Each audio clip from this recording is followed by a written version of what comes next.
Welcome to the Slop Farm. Enjoy the video. You start by prepping the skin, cleanse, pat dry, and use a small dot of eye cream. Wait about 30-60 seconds so the skin absorbs. Next, pick the corrector based on undertone. Peach or orange neutralizes blue shadows, yellow softens purple. Make sure you match formula to need. Liquids blend thinly for light circles, creams give more pigment for deeper discoloration. Use a tiny amount, you don't need full face coverage. Once chosen, move directly to targeted application. You apply with intention.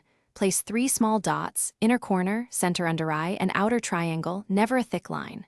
Once placed, use a damp makeup sponge or your ring fingertip to press and tap.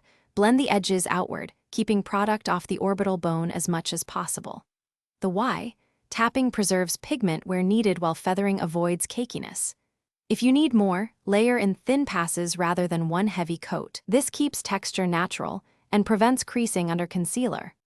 You finish by applying a thin layer of concealer over the corrected area. Tap to blend so the color stays neutralized without moving the corrector.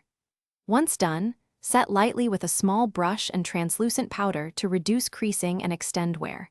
If it looks heavy, make sure you haven't over-applied.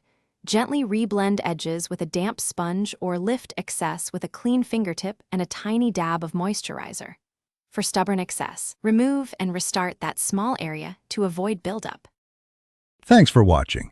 Consider subscribing if we helped you today.